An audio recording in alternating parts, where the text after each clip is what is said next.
A few years ago, ladies and gentlemen, I was having a drink with Roger Drummond, one of your members, in the Old Boys University Rugby Club rooms in the Cambridge Hotel. And I was explaining to Roger how the previous evening I'd been watching the Discovery Channel, and I had learnt from one particular program that lions can make love 15 times a night. At which point Roger became very agitated and flustered, and I said, well, what are you getting so excited about, Roger? He said, well, just bugger it, Cope. He said, I just became a Rotary member just yesterday. But despite Roger's agitation on that occasion, when Reece Barlow asked me to speak today, he told me about some of your members, and quite clearly it's a group of high achievers, and there must be offsetting benefits apart from that, Roger, in being a member of Rotary.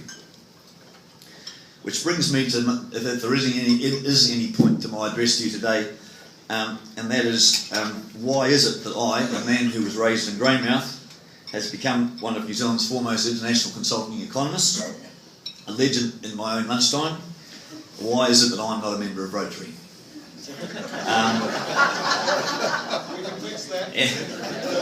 I am, after all, in possession of the Robert Harrison, or sorry, it's the Paul Harrison medal. I get my Harrisons mixed up.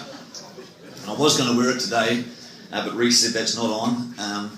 Since it was given to my father, I'm not allowed to wear it on his behalf. So in my allotted time today, I thought I'd just give you a thumbnail sketch of my many academic, professional and sporting achievements. And then in question time, don't bother asking questions. Perhaps you could just say in your most polite way possible why it is I haven't quite cut the mustard to be a Rotary member. I'm pleased to hear actually today that one of your members is having his 92nd birthday, which, if my maths is correct, gives me another 30 years to make it, so still a chance for me. I've been asked what do I work in Greymouth and why Greymouth in the topic. I really just mentioned that because I was raised in Greymouth, and my father was a member of the Rotary in Greymouth, and it was a very important part of his life, and I knew I was going to talk about that at some point, so I thought, well, I'll just say that from my topic. But I was actually born in Christchurch, but before I was born, in those days they didn't have scans, so my father enrolled me at Christ College and St Margaret's. And when I was 11, he cancelled St Margaret's, but he reckoned it was sort of touch and go. But at 3, I moved to Greymouth with my parents, and which sort of meant I wasn't really a West Coaster. You've really got to be born there. And in terms of cheating, by going off to boarding school, that was even more of a non-West Coast thing to do. But when I do look back, it must have cost my father a fortune. And people see me at rugby on Saturdays wearing this old pair of gumboots, and people ask, why you haven't got a new pair of gumboots? I said it was about the only thing my father left me when he died. But he must have spent it all on my and my brother and sister's education. My father went off to the Second World War, and according to him, beat Jerry single-handedly because the Brits were making such a mess of the war, and he brought my mother from Glasgow back as a prize. So Glasgow to Christchurch to Greymouth was probably quite a difference for her. But I attended at a school called Greymane Primary School, and looking back, I must have been a perceived massive underachiever. I think I was the only person in Standard 6 that wasn't a school prefect, and I certainly wasn't entrusted with the lollipop to go out and do the school patrol, which I really wanted to do because I got you 10 minutes off school. I did have some very early sporting success in Greymouth. Wednesday night was the Greymouth Amateur Athletics meeting, and in my young days I was in the midgets grade, and I was a bit of a show-off even then, I suspect. But I worked out that if you got third in any event, you got your name in the paper. And this particular evening I noticed in the javelin, I was the last person to throw, and in those days for the javelin to count, it had to stick in. So they called, Copeland, your turn. I picked up the javelin and just put it down at my feet. And I said, that's stuck in, I'm third, I'm in the paper. Well, the guy who was running it got his own back, because in the paper the next night was R. Harris, 28 feet 6 inches, I. Donaldson, 25 feet 2 inches, M. Copeland, 1 foot 6. I then went to Christ College as a boarder, and it was sort of reducing house. This was sort of 64. We had fagging, you did clean prefect shoes, might carry on, caning, and no doubt some bullying. But fortunately for me, we had compulsory sport, and I was just into it because I've been playing my sister a penny at ball, a centre ball, or whatever it was in those days, to bowl at me and that, and all of a sudden you got to the school and they said, do you realise you got compulsory sports 7 days a week? It was great. And also, I was in the sporting house, and most of my sons were Canterbury Farmers' sons, and they're all good guys. There were just a few wankers from Wellington Sons of sharebrokers and all that sort of carry on, we have to tolerate. I then went to Canterbury University, and I was in a Christchurch college, which was a bit of a joke because basically it was filled up with all these people from these ex-church schools like Wanganui Collegiate, Nelson College and Christ College, and we all signed that we all loved church, and then we got there and no one went to church. And it was Miles Warren, the grey Vibra block building, and as the chapel, this fantastic chapel was being built, it was grey before it was painted white, and one night someone went out and painted this great big white elephant over it, which the canon in charge wasn't impressed with, but how? I thought it was quite funny at the time, but obviously you don't, never mind. Canon Reimer, he was in charge of it, and he was a little annoyed one day when someone put an ad in the paper on a Saturday night in the press, or the Saturday Evening Star or whatever it was, for sale, old cannon, large bore. So this is the intelligence of the country. But anyhow, I was going to be a surveyor and stuff, but I didn't really work out, and then I was going to do maths, and I didn't want to be a school teacher. And so then fortunately, this Professor Bert Brownlee, he headed up a Monetary and Economic Council, I don't know if you remember, but he couldn't get enough graduates. All the boring accountants like Reese just got their BComs and just left, and he wanted master's students and PhD students, and he worked out the best way to do that was to let people doing other degrees who were lost come across very easily and do commerce and missed out economics 2, which was where they really culled people. And so I did economics 1, which was easy, and economics 3, which was easy, and then did a Master of Commerce in 4 years, BSc, MCom, via what he called the Knight's Move. And a lot of people did that. And those Canterbury people, that I think it was a sort of a very much a mathematically orientated economics course, and a lot of those graduates got into Treasury, the Reserve Bank, some of the government departments, and they probably were responsible for a lot of the sort of monetarist type, right-wing type thinking that crept into government policy after the Muldoon years. And the Canterbury University seemed to produce a lot of those. That wasn't me though. However, before we leave my university days, I did return to the West Coast for my holidays, where my father, as I said, was a member of the Greymouth Rotary. His contributions to the Rotary, I don't know if you can recall, Shantytown as a sort of tourist resort on the West Coast, and it was quite important in its early days. Some of you have been recently probably think it's tired, probably needs a revamp, what have you, but tourism was the one thing that keeps going on the coast. And all the Rotarians like yourselves would go out on a Saturday and Sunday and volunteer, and then all the professional builders would come during the week and fix up all the bloody mistakes that we made. But however, somehow or other the place got built. And I don't know, you probably had ladies' nights or whatever, but I mean, again, I thought it was funny and he didn't, but they got a magician for ladies' night. Ladies' night was when people in Greymouth went out this market restaurant and they all wore their favourite ties and dressed up, and this magician got the first person to volunteer up and said he had this bit of magic where he cut the tie and he could join it together again. So he cut the tie and he held it up, and then I thought, this is going to be good. And he went to join it. Oh, he said, oh, look, I've done it wrong, sorry mate. Well, that was funny, the first one. When he got to 6, they worked out that was just a joke. So here were 6 Rotarians with their favourite ties being cut, and sitting with these wee bits, they just ran him out of town. That was not a joke. But I worked in sawmills on the West Coast, had these great holiday jobs, and there was a place called Dobson, it's sort of been in the news recently with the mines and what have you, near the Pike River mine and so forth. And I worked in the timber yards there, and Dobson was the first place in New Zealand to have an all-woman fire brigade, because most of the men were down the mines or up in the bush, and if we had a volunteer fire brigade was called out during the day, they needed someone. And they had all sorts of insurance problems. Can these women really man the hoses and so forth? They managed to get insurance, all-woman fire brigade. And I played in the cricket team. I actually played for the West Coast. It was rumoured that if you had a pair of white trousers, you got on the West Coast side. Well, that was bullshit, because I actually only owned a pair of white shorts, and I still got on the West Coast team. But we played for this club team called Copeland, and the West Coast was famous for drinking and after-hours drinking and so forth. But our club got a permit, so because we were playing a team from Christchurch, and so we had this special permit. But it was race night, and everyone in town just came into the pub. And the cops came in, and you just said, if the cops asked you, you said, well, I play cricket. You know, I come from Wellington. You see, well, they came up to this guy called Dave McKenzie, a red-headed runner. I don't know if you remember, but he actually won the Boston Marathon. He was very old man on the West Coast. Did the 100 miles a week, whatever. So everyone in the town knew that Dave McKenzie did not play cricket, and he ran every bloody day. And they said to Dave, well, what do you do in the cricket team? He said, I play first 5. Anyhow, after university, getting on to work, I came up here to Wellington. I worked for 3 years for New Zealand Institute of Economic Research. A guy called Kerry McDonald, some of you with the Varsity Rugby Club would know of Kerry and Kamelko and Chairman of BNZ. So he was sort of my boss under the guy, the director at the time was a guy, Dennis Rose, a really top bloke. Then I spent 3 years in the United Kingdom with a crowd called the Confederation of British Industry. But like Charles, your previous employer, I suppose, a combination of Employers Federation and Manufacturers Federation. And then 3 years back at the Institute of Economic Research, by which time Kerry was the director. And then in '82, I set up this firm called Brown Copeland Co. There is a Brown down in Christchurch, but he insisted on having a comma after Brown in case people thought it was just me with a good suntan. And the company was for our wives, so we're a very small organisation. We tried to employ people from time to time, but not very successfully, and we worked out we were perhaps not very good managers and so forth. So we just sort of kept small.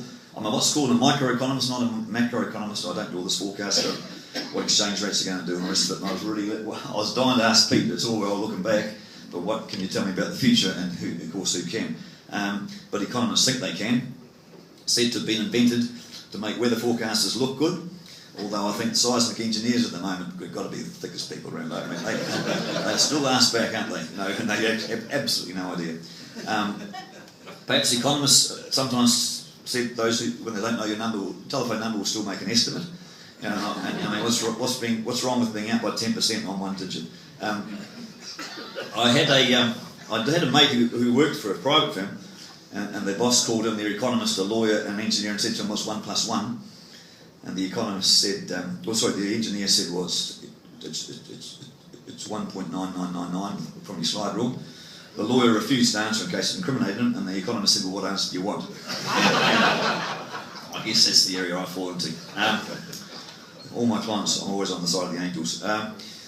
In New Zealand, we've sort of specialised in transport economics, energy economics, the Commerce Act, the Resource Management Act, and we also do stuff for Foreign Affairs, managing some of their aid programs around the Pacific and up in Asia.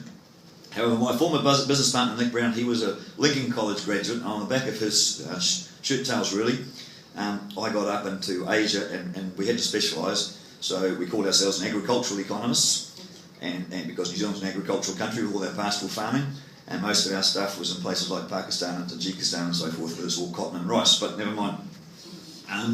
We were actually quite successful in the 80s and 90s when we were interested in really making money and prepared to make sacrifices to work overseas in rather harsh conditions, but win big contracts, take risks, where maybe we had up to 10 or 11, 12 other normally not other economists, because we don't really have the packs, but engineers, agronomists and those sort of people, and working in developing countries.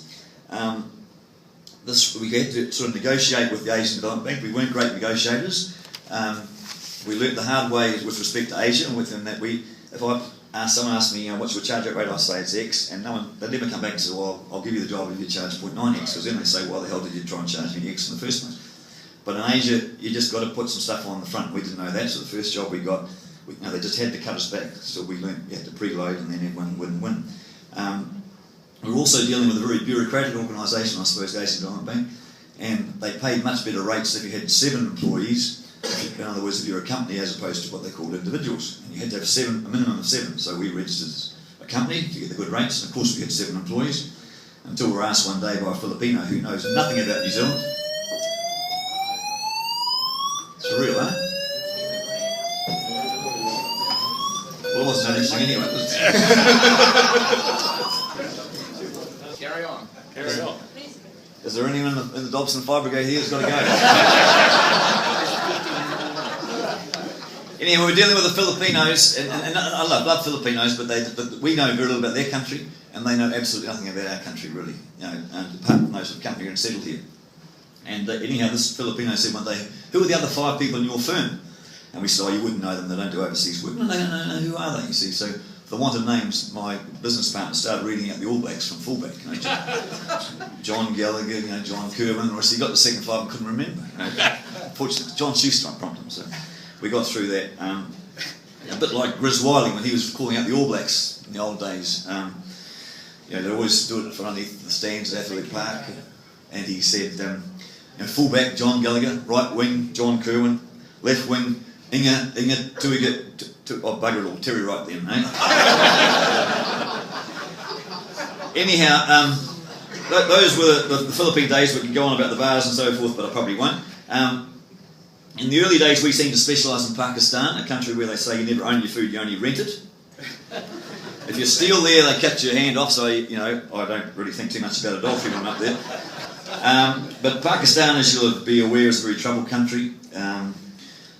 Plenty of nice, friendly people, but unfortunately there's a small minority of radicals that make it very difficult for themselves to get ahead, and also for other people such as ourselves, who we all look like Americans to work in. My business partner was in a hotel blast in Karachi when a group of French naval people were killed entering a bus. He was in a restaurant just around from where the bus was. At the same time, the New Zealand cricket team was actually in another hotel, which wasn't part of the same blast, but obviously close, and that was enough for them to come home at the time. That was it for him. And I did a couple of jobs after that in terms of Pakistan, and have been back for a number of years, unfortunately. China is a country I really enjoy working in, very friendly people. The Chinese can be fantastically hospitable, and a lot of the jobs in more recent times I've been doing is what they call project completion reports. This is after you've made big loans, you just go in and you're there for about 2 weeks to make sure that the loan sort of worked and what lessons you can learn for other projects. And since they really don't want you to find out what's actually happened in terms of how much they've made on the side, before I went there I was sceptical about 7.5% growth rates and the rest of it, and I just thought, well, it's, the statistics department, figures can lie and liars can figure. But when you go there and you see the cranes and the rest of it, you realise they do things quickly and effectively. And I can recall here in Wellington we had a car race, and we lost the car race because about 14 store owners complained that they felt they earned less when the car racing was going, and there was going to be a requirement for resource management consents and so forth, and Wellington just lost what had been quite a showpiece for the city and a fun event, and I'm not into it myself, but those petrol heads seem to spend money, so great. And I was working in China at the time, and there they had, for a flood control scheme, they had moved 1 million people, and I had to write a couple of paragraphs about the social effects, and I said to the guy, well, what about the people being moved from their village? How do you think they feel? He said, well, Mr. Mike, we give them a new house and a bigger house. And I said, yeah, but what about the connect? You're not listening, Mr. Mike. They get a new house and a bigger house. And I sent the facts back to, email in those days back to Gary Poole, who was the CEO of the Wellington City Council. I said, you can't handle 14 shop owners for 2 days, whereas the Chinese can handle 1 million people, and that's why it's tough, but that made a difference in terms of the economic well-being for those people. I'm not saying they have meant some environmental and social problems. Cambodia and I'll just touch on the Central Asian republics.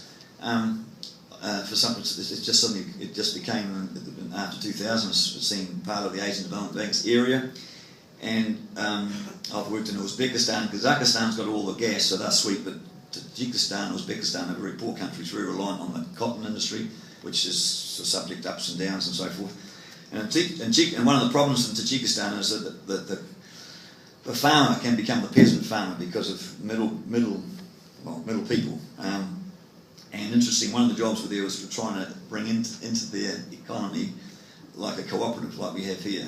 And whilst Fonterra's got a few problems this morning, it's obviously been a very successful format, as have been the Ravensdowns and so forth, the cooperative, which comes along where the farmer doesn't end up just getting what's left at the end. He's got a share of the action right down the value chain, and I think they have been extremely successful. In terms of New Zealand working around here, I just touched on some of the local ones I've done. At the moment I'm doing the Harcourts building, where we're having an argument about whether it could be knocked down or not, and that's going to be in the Environment Court in a couple of weeks. The overseas passenger terminal, the Rena wreck, you'll be aware of the TUI ad, I know a shortcut to the port, and so forth. In terms of other things I've been involved with, Healthcare New Zealand, your Peter Collier, I'm on the board of that company with him. Even though we're a private sector company, we do God's work, and we're very important in the community. And last but not least, I love my rugby, and I've been involved with Wellington Rugby and New Zealand universities, and still I'm a member of the Old Boys University Rugby Club here in Wellington. Ladies and gentlemen, thank you for the opportunity to speak to you today.